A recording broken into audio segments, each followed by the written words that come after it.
सुप्रभात एवरीवन। मैं कमल जोशी आप सब लोगों का हार्दिक स्वागत करता हूं आज के इस सेशन में।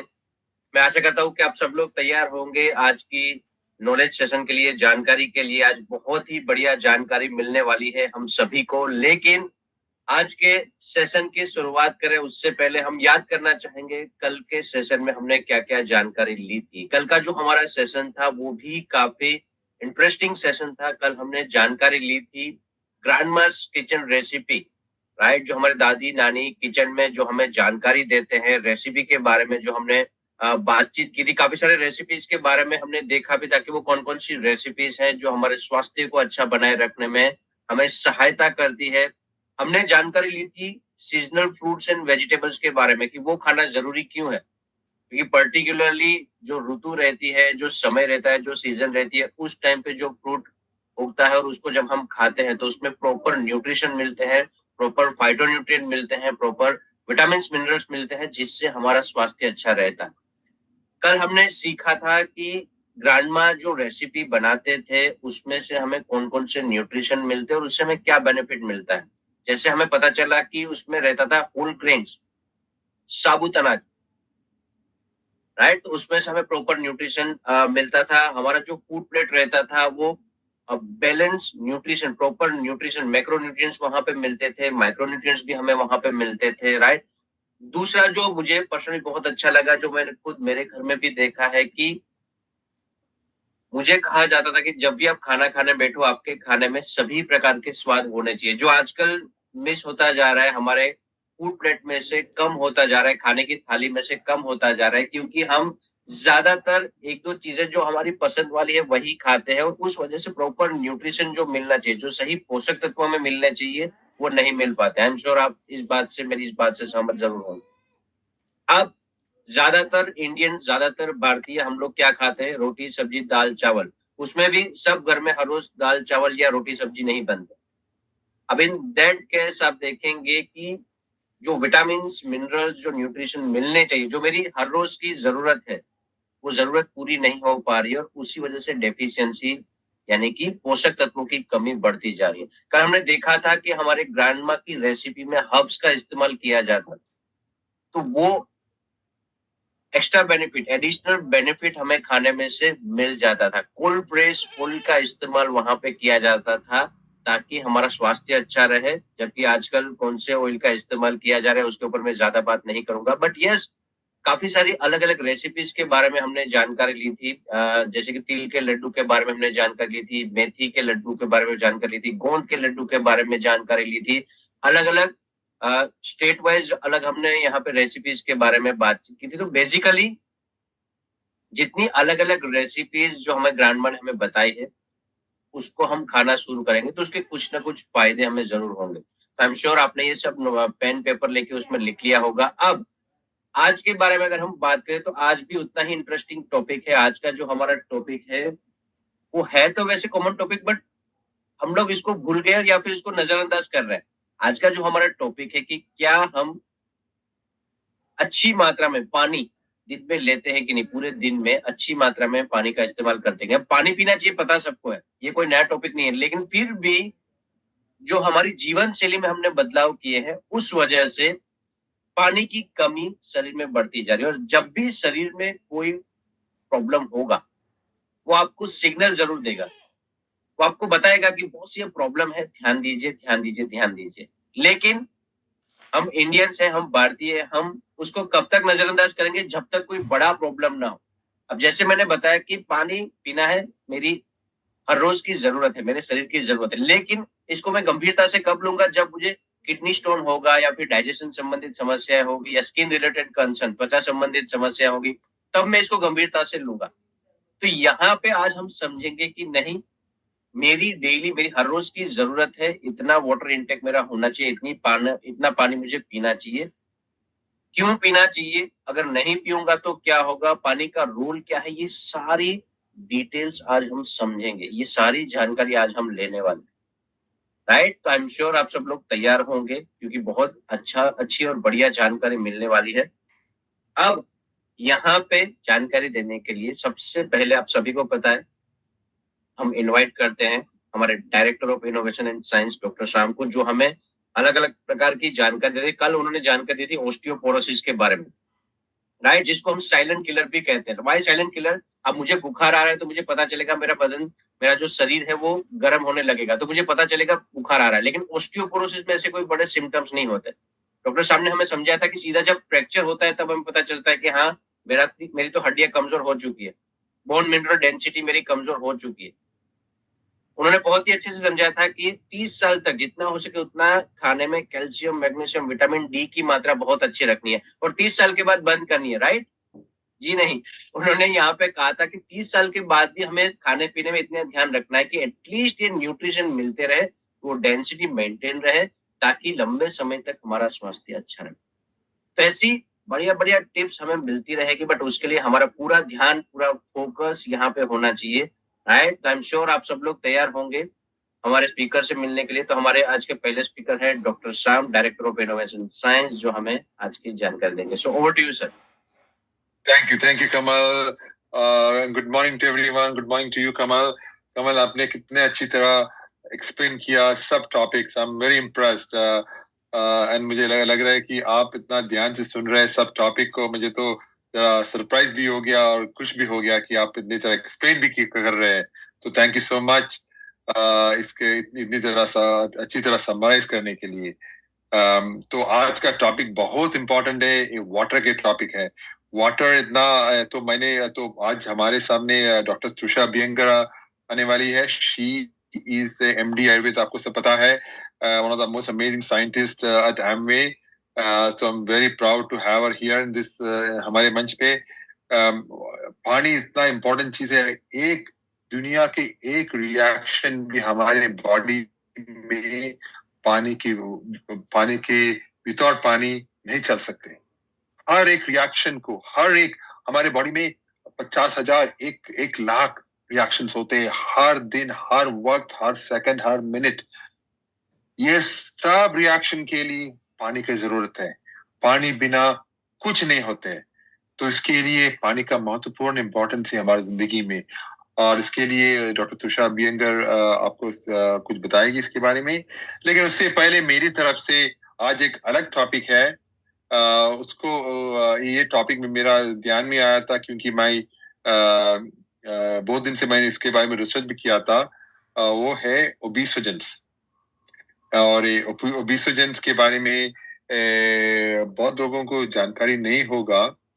ओबेसोजेंस है वो केमिकल्स है जो जो बॉडी के हार्मोनल रेगुलेशंस को अफेक्ट करते हैं. जब हमारा हार्मोन्स है, हमारे हार्मोन्स नॉर्मल से चलते जा रहे हैं, लेकिन ओबेसोजेंस से जो केमिकल से बाहर से आते हैं और हमारे बॉडी के हार्मोन्स को चेंज करते हैं. जैसे कि फैट स्टोरेज करते हैं, हमारे मेटाबॉलिज्म को अल्टर करते हैं, और हमारे एपेटाइट जो हम जो भूखे रहते हैं उनको उनको अधिक एपेटाइट करना, ये सब ये ओबेसोजेन करते हैं. और ये ओबेसिटी का सपोर्ट करते हैं. तो इसके लिए इसको ओबेसोजेन बोलते हैं. तो ये सब केमिकल्स है. तो ये कई सोर्स में पाए जाते हैं, जैसे कुछ पेस्टिसाइड्स है, प्लास्टिक्स है, और फूड पैकेजिंग में. रिसर्चर्स इस बात को समझने के लिए समझने में लगे हुए हैं कि ये केमिकल्स वेट गेन और मेटाबॉलिज्म को कैसे इन्फ्लुएंस करते हैं, और कौन कौन से स्पेसिफिक सब्सटेंसेस ओबेसोजेंस के रूप में काम करते हैं. हमको कभी पता भी नहीं लगता कि कई चीज ओबेसोजेंस है, और 5 साल 10 साल के बाद ही हमको पता लगता है कि ये सब ओबेसोजेंस था. तो अभी तो रिसर्च हो रहे हैं इसके ऊपर में. तो ओबेसोजेंस के एक्सपोजर से फैट डेवलपमेंट और एनर्जी बैलेंस में बदलाव आने की संभावना होती है, जो ओबेसिटी और रिलेटेड हेल्थ इश्यूज के रिस्क को बढ़ा सकती है. तो कौन कौन से ओबेसोजेंस है? एक है बिस्फेनॉल है, जो पॉलीकार्बोनेट प्लास्टिक्स और इपॉक्सी रेसिन्स में मिलता है, और फूड और ड्रिंक के पैकेजिंग में यूज होते हैं.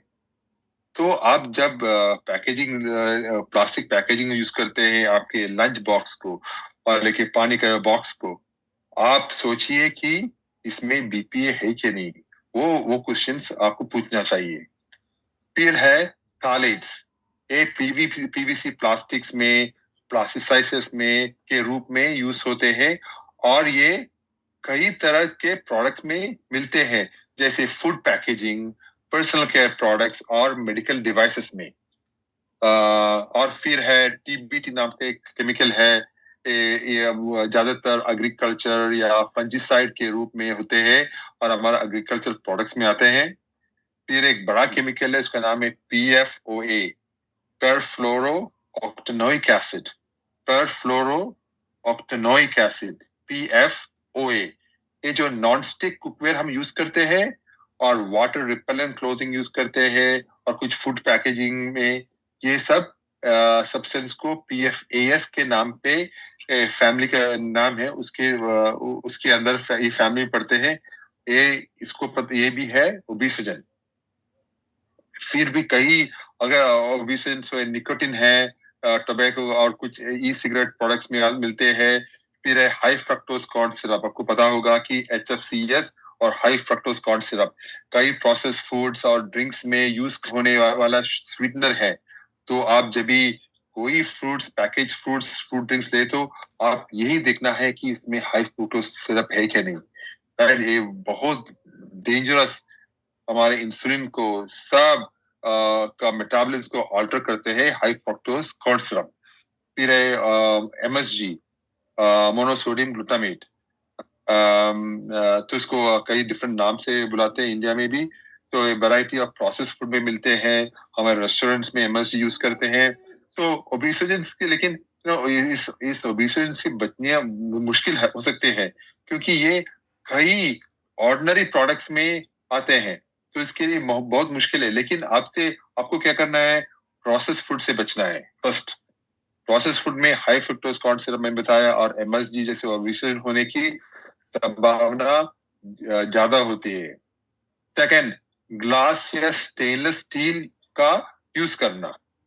तो यही है द बेस्ट यूटेंसिल्स, ग्लास या स्टेनलेस स्टील लाइन यूटेंसिल्स। वो है स्पून ले लो या हमारा लंच बॉक्स ले लो, ग्लास और स्टेनलेस स्टील का ही बेहतर है। आपका कुकवेयर, अगर आप कोटेड पैन यूज करते हैं, नॉन स्टिक है, उससे दूर रहना। हाँ, तो स्टेनलेस स्टील कुकर यूज करना है। फिर वाटर फिल्टर, अगर ड्रिंकिंग वाटर में ओबेसिटी को कम करने के लिए एक अच्छा वाटर फिल्टर का यूज करना चाहिए आपको। मैंने नॉन स्टिक के बारे में बताया। फिर अगर ऑर्गेनिक फूड्स मिले तो वो ही आप चूज करना है, ऑर्गेनिक फ्रूट्स या वेजिटेबल्स कहीं मिला तो वही है, क्योंकि पेस्टिसाइड्स और हेर्बिसाइड्स ज्यादातर ओबेसिटी का और एंडोक्राइन डिसरप्टर बोलते हैं उसका उसका वो भी हमारे फूड में आते हैं। फिर फाइनली स्मोकिंग है। फिर सेंडेड प्रोडक्ट्स है, हमारे कार के अंदर जो रखते हैं और सेंडेड प्रोडक्ट्स, वो भी ओबेसिटी के, उनका स्मेल भी वो ज्यादातर थालेट्स देते हैं। तो वो भी हमें ओबेसिटी की तरफ लेके जा सकते हैं। तो ये है आज का मेरा सोच। मैंने सोचा कि ये एक इम्पोर्टेंट टॉपिक है, आपको जानकारी देने के लिए। मुझे तरस रहा था, इसके लिए मैंने सोचा यही टॉपिक ले लूं आज। तो ठीक है, यही मेरा था आज की सोच। थैंक यू वेरी मच, नमस्ते मेरी तरफ से, and have a great day. Doctor Tushar, stage is yours. Thank you so much doctor Shyam. सभी को मेरे तरफ से प्यार भरा नमस्ते। और आज डॉक्टर श्याम ने बहुत ही इम्पोर्टेंट टॉपिक बताया है, ओबेसोजेंस, क्योंकि ये एक ऐसा टॉपिक है कि आप चाहे सारे पॉइंट्स का या सारे चीजों का ध्यान रख लो, लेकिन ये एक नोइंगली अननोइंग रहने वाला एक चीज है जो हम ओबेसिटी के तरफ हमें लेके जाने वाला है। क्योंकि शायद कुछ लोगों को पता होगा कि कोटेड पैन अगर हम यूज करते हैं या नॉन स्टिक कुकवेयर्स अगर हम यूज करते हैं तो उससे हानि होती है शरीर को, लेकिन उसके पीछे का क्या रीजन है ये आज डॉक्टर श्याम ने बताया। तो जैसे डॉक्टर श्याम ने बताया, हम इसको पूरी तरीके से अवॉइड नहीं कर सकते हैं, तो हमने क्या करना चाहिए, हमको थोड़ा अवेयरनेस बढ़ाना चाहिए और मैक्सिमम हमको ये ट्राई करना चाहिए कि हम इन चीज़ों को कम कर सकें। जैसे डॉक्टर श्याम ने बताया कि हम सेंटेड चीज़ें ज़्यादा यूज़ कर रहे हैं, तो उसको कम करिए। या फिर कोई ऑर्गेनिक सेंटेड चीज़ों जैसे बहुत सारी चीज़ें हैं ऑर्गेनिक में भी सेंटेड, तो उनका हम इस्तेमाल कर सकते हैं फ्रेग्रेंस के लिए। तो बहुत ही इम्पोर्टेंट टॉपिक था doctor Shyam, thank you so much for introducing obesogens. I think उसके लिए फिर एक नया सेशन हमें लेना पड़ेगा क्योंकि इतना बड़ा वो टॉपिक है। एंड जैसे जोशी जी ने कमल जोशी जी ने बताया कि आज के टॉपिक के तरफ अगर हम बढ़ते हैं तो भारतीयों का या एक ह्यूमन टेंडेंसी इंसान की एक ये आदत रहती है कि जब तक टू द कोर मतलब बहुत बहुत ही सीवियर तरफ हम नहीं जाते हैं तब तक हम किसी चीज को ध्यान नहीं रखते हैं। तो क्या क्या किसी ने कभी जाना है कि आज का जो टॉपिक है आर यू ड्रंक इनफ, तो बहुत ही इंटरेस्टिंग टॉपिक है कि हम सच्ची में कभी एनालिस किया है कि क्या हम ड्रंक इनफ रहते हैं या नहीं। तो drunk enough is exactly related to the water intake and बहुत ही एक्साइटिंग टॉपिक है जो मैं स्टार्ट करना चाहूंगी, लेकिन उसके पहले मैं जानना चाहूंगी कि क्या क्या वो पहला साइन रहता है जो हमको पता चलाएगा कि हम प्यासे हैं। प्यास का जो सेंसेशन है वो या नहीं प्यासे है नहीं, लेकिन मात्रा जो है पानी की वो कम हुई है शरीर में। तो किसी ने कभी एनालाइज किया है क्या इस चीज को? ये आपको जरूर से देखना है और आगे हम इसके बारे में बहुत सारा जानेंगे, लेकिन एक छोटा सा टेस्ट मैं हर किसी को अभी देना चाहूंगी, अपने आप के ऊपर करना चाहिए अपने, क्योंकि डिहाइड्रेशन का एक स्किन के ऊपर हम टेस्ट करते हैं। बहुत सीवियर डिहाइड्रेटेड कंडीशन में बॉडी के किसी भी स्किन को अगर आप पिंच करते हो तो वो ऊपर ऊपर की जो स्किन है वो ऊपर ही रह जाती है, बट हाइड्रेटेड बॉडी में अगर आप उसको खींच के छोड़ोगे तो वो नीचे चली जाएगी। अब सामान्य लोगों के लिए जो बहुत डिहाइड्रेटेड नहीं है उनके लिए क्या करना है, उन्होंने अपना जो फिंगर का ये जो एरिया रहता है स्किन का, इसको खींचना है, पिंच करना है, छोड़ना है, वो इमिडिएटली जाना चाहिए।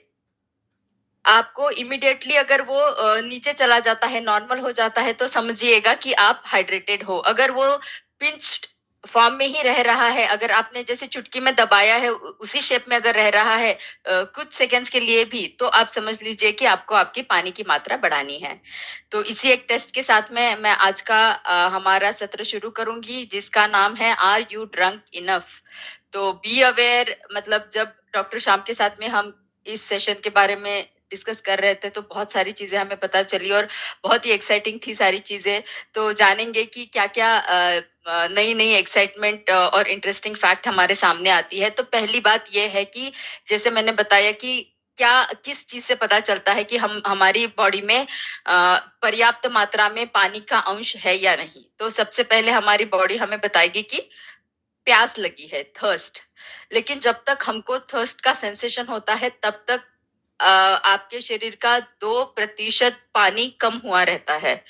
तो ये मेरे लिए बहुत ही एक्साइटिंग था या बहुत आई ओपनिंग था। मतलब मुझको लगा कि बाप रे! हम सोचते हैं कि प्यास लगेगी जाके पानी पीऊँगी या कभी-कभार तो काम में इतना बिज़ी हो जाते हैं कि प्यास को कंट्रोल करते कि थोड़ी देर में पी लूँगी। अब मुझको जब प्यास लगा है, ऑलरेडी मेरे शरीर का 2% पानी का लॉस हो चुका है, उसके ऊपर भी मैं 1-2 घंटे फिर से उसको एक्सटेंड कर रही हूँ क्योंकि उठ के जाके पानी लेना मेरे लिए मुश्किल है।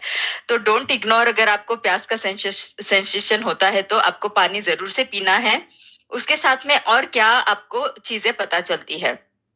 तो ड्राई माउथ होता है, सूखापन सा महसूस होता है मुँह में, ड्राई स्किन, स्किन का टेस्ट मैंने आपको बताया, ज़रूर से ट्राई करिएगा अभी के अभी।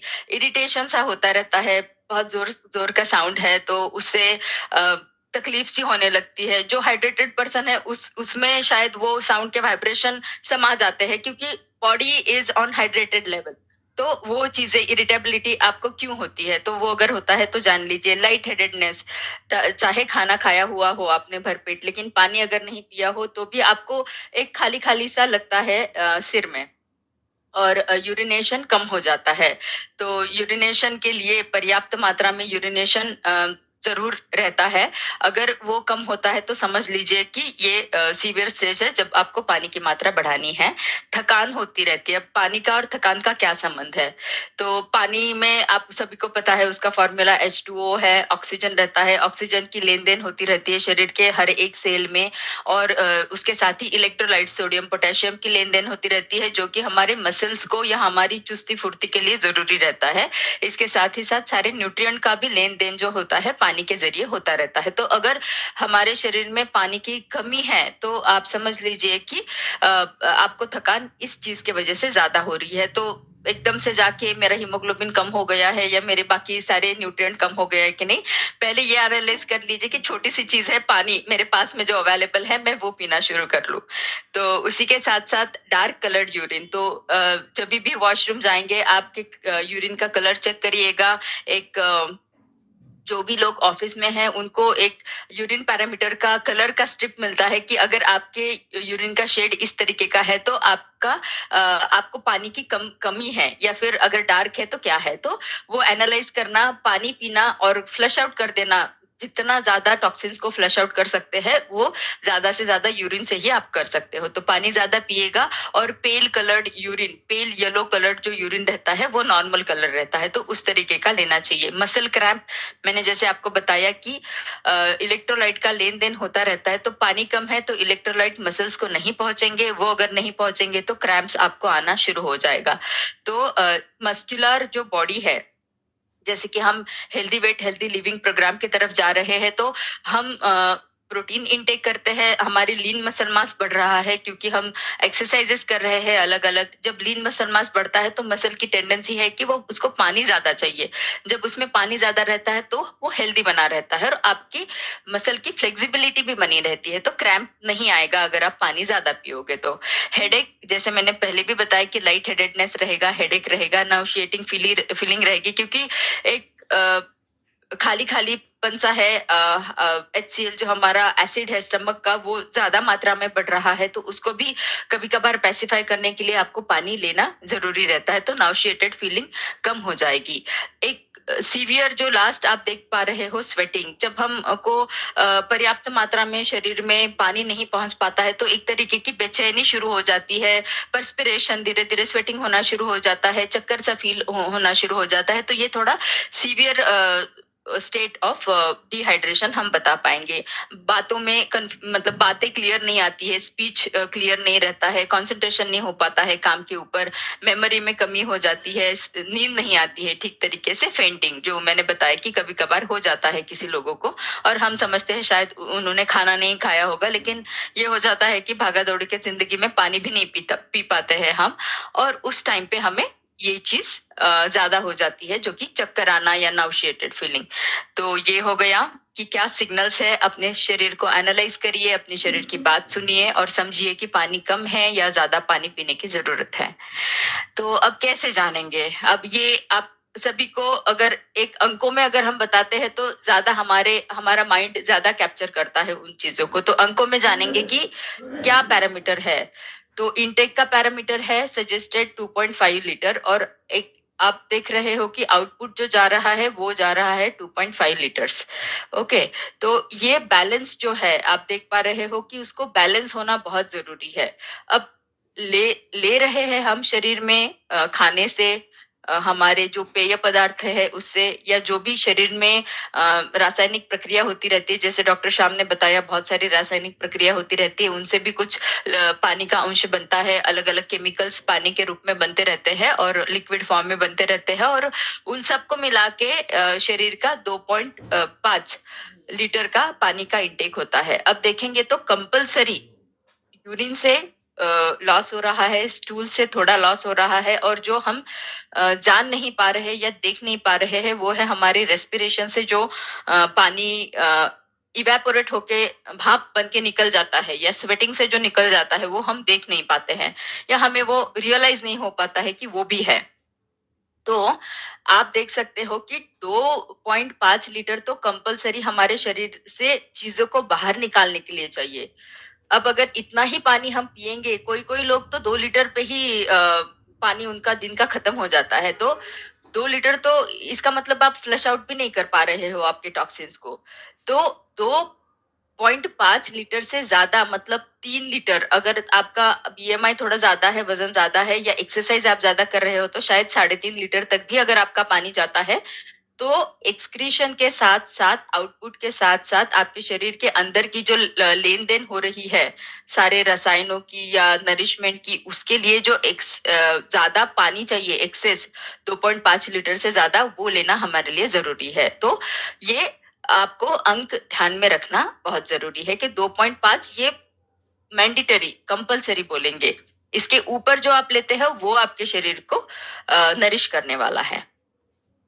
अब जैसे हमने जाना कि शरीर में पानी ही पानी भरा हुआ है, तो हमारा शरीर 80% पानी से भरा हुआ है और अगर हम पानी पर्याप्त मात्रा में देते रहते हैं, तो हमारे शरीर को और क्या फ़ायदा होगा?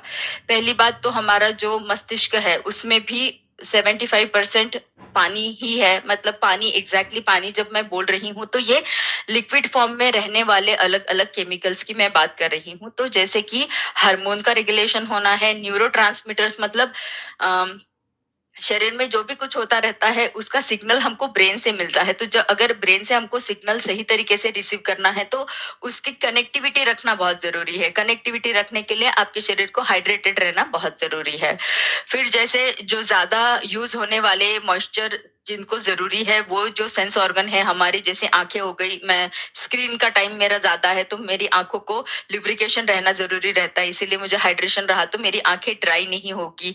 नोज़ है, नोज़ के ही थ्रू मेरा रेस्पिरेशन चलता रहता है, ड्राई एयर है और पानी ना लूँ तो मेरा नोज़ और भी ज़्यादा ड्राई होके आई मे गेट दूसरे कोई भी मुझको इन्फेक्शन भी हो सकते हैं। तो हाइड्रेशन रहा तो इन्फेक्शन वहीं के वहीं क्लोज़ हो जाएँगे, जो लाइनिंग रहती है नाक के अंदर की। माउथ माउथ आप सभी को पता है, ज़रूरी नहीं है बताना।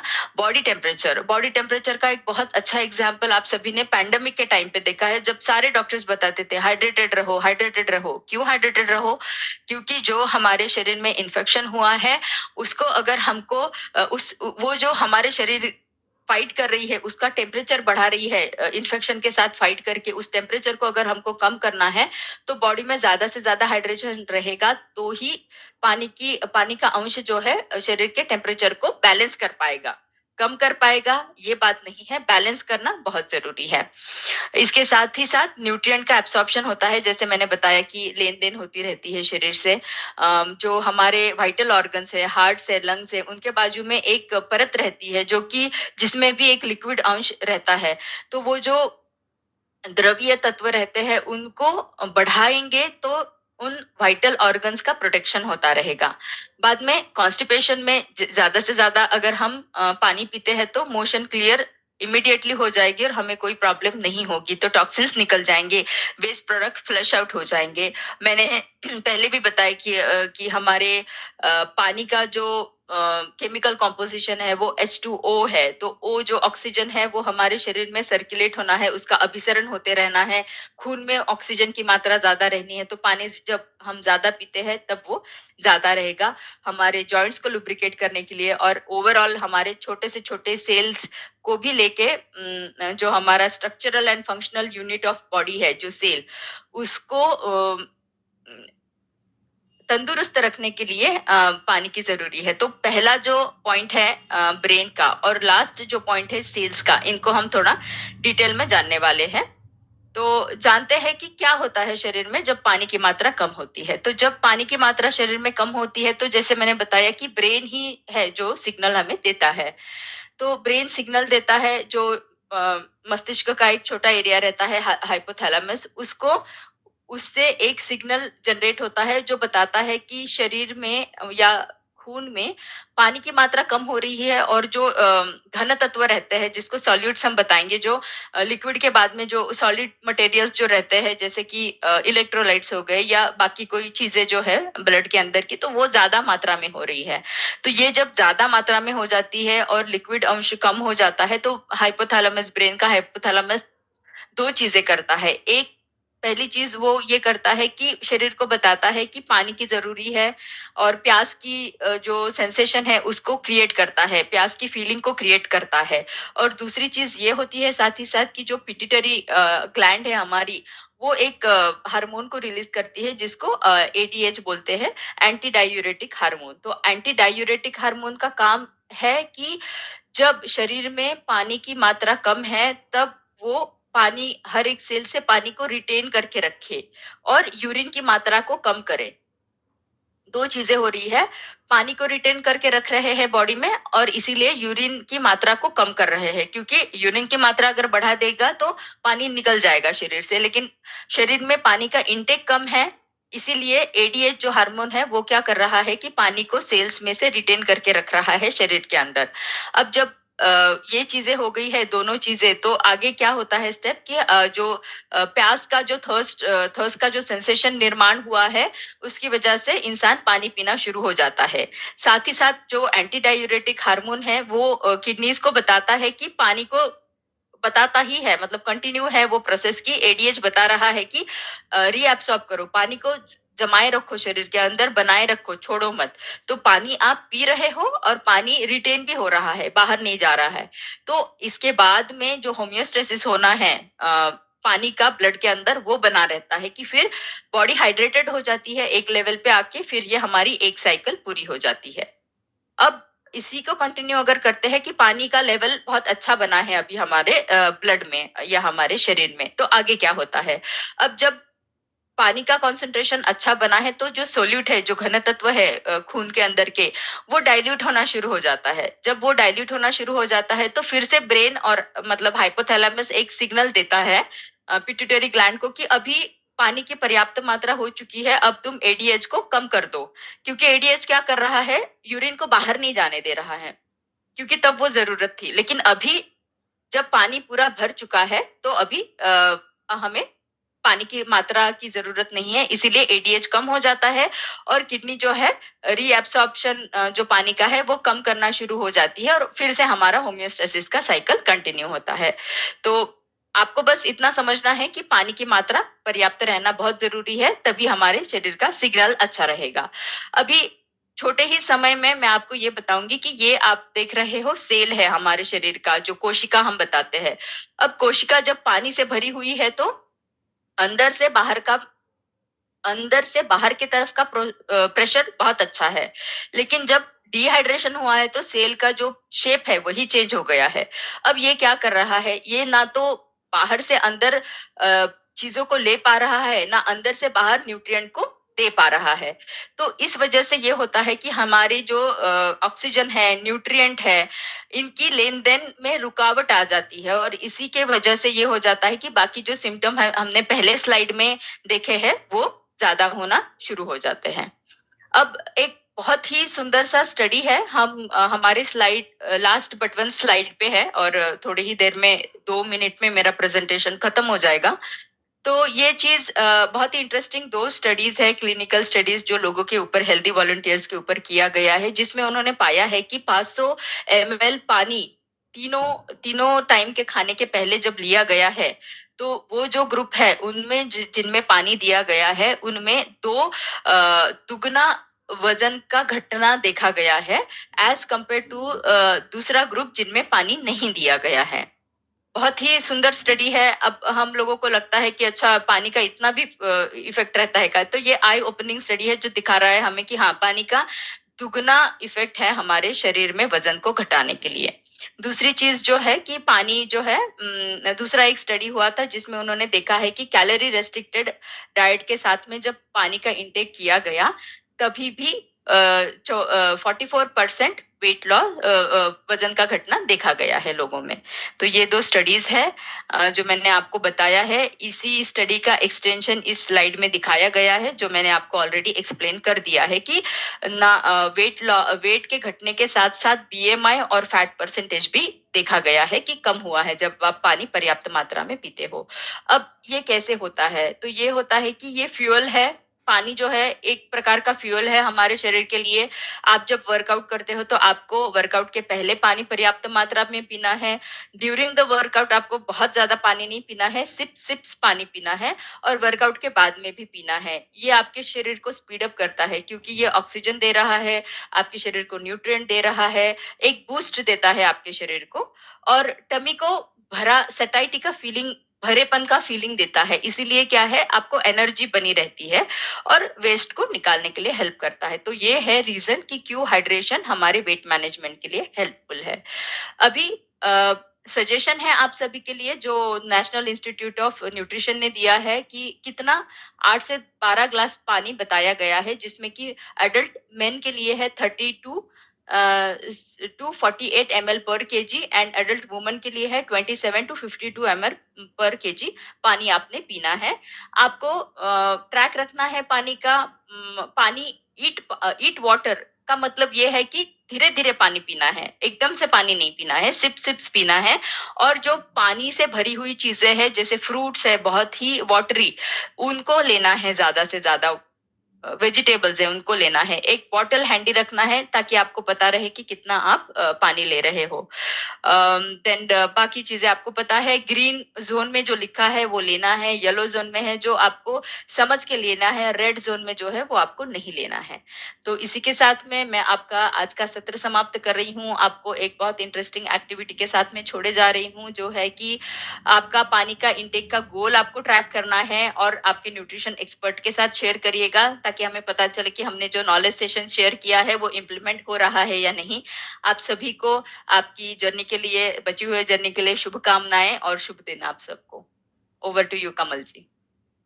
Thank you doctor Trusha ji. देखिए बहुत ही बढ़िया इन्फॉर्मेशन आज मिली है। आई एम श्योर आप सब लोगों ने लिख लिया होगा कि देखिए पानी तो पीना है, ये तो सबको पता चल गया। और एक बहुत ही अच्छा एक मैसेज भी बताया और एक ट्रिक भी बताई कि कैसे पता चलेगा कि मेरे बॉडी में, मेरे शरीर में पानी की कमी होने वाली है। तो आपको सिंपल क्या करना है, अपनी स्किन में यहाँ पे चेक करना है, चिमटा काटना है, राइट? तो अगर ज्यादा देर तक स्किन वहीं पे रहती है तो आपको पता चल जाएगा कि हाँ, बॉडी में, शरीर में पानी की कमी हो रही है। बट हाँ, अब मुझे पता है जैसे सेशन खत्म होगा, हम सब लोग पकड़-पकड़ के, घर के सभी सदस्य को, फ्रेंड्स को पकड़-पकड़ के चिमटा काटने वाले हैं, राइट? बट दूसरों को चिमटा काटने से पहले अपना पानी लेवल ज़रूर चेक कर लेना। पता चला मेरा ही वहाँ पे पानी नहीं है और मैं दूसरों को बता रहा हूँ पानी पीना चाहिए, पानी पीना चाहिए। तो सबसे पहले मैं खुद चेक करूँगा। आपको पता है ना फ्लाइट में जब भी हम जाते हैं, प्लेन में जब भी हम जाते हैं, तो एक बहुत ही अच्छी सूचना वहाँ पे बताई जाती है कि दूसरों की सहायता करने से पहले अपना ख्याल रखें। मतलब मास्क पहले खुद को पहनना है, फिर दूसरों की सहायता करनी है। तो पहले मेरा बॉडी में पानी की लेवल बरोबर है कि नहीं, वो मुझे चेक करना है, फिर मैं दूसरों की सहायता करूँगा। तो बहुत ही इंटरेस्टिंग टॉपिक है। पानी पीना है ये सबको पता है, लेकिन कब पीना है, कितना पीना है, पर्टिकुलरली मेरे शरीर की ज़रूरत कितनी है, एक दिन में मुझे कितना पानी पीना है, वो मुझे आज समझ में आ गया। तो अभी जो सेकंड लास्ट स्लाइड जो आपने देखा है, उसमें कैलकुलेशन भी बताया गया था कि एवरेज वज़न के हिसाब से मुझे कितना पानी पीना चाहिए। तो आपको यहाँ पे कैलकुलेट करना है कि मेरी पर डे रिक्वायरमेंट कितनी है, मुझे हर रोज़ कितना पानी पीना है, वो मुझे खुद कैलकुलेट करना पड़ेगा और उस हिसाब से मुझे पानी पीना पड़ेगा। एक और बात यहाँ पे बताई गई है, वो है एक साथ पानी नहीं पीना है। थोड़े-थोड़े टाइम पे अभी यहाँ पे आज डॉक्टर तुषार ने बहुत ही अच्छे से बताया और सीधा 2 लीटर पानी पी लिया, ये नहीं करना है, राइट? उन्होंने बताया कि थोड़े-थोड़े टाइम पे थोड़ा-थोड़ा पानी पीते रहना है। तो ये छोटी-छोटी बातें हैं जो हमने I am sure note down किया ही होगा, उसको इम्प्लीमेंट आज से ज़रूर करना है, राइट? सो ये था हमारा बहुत ही बढ़िया आज का session. So thank you very much doctor Tushar.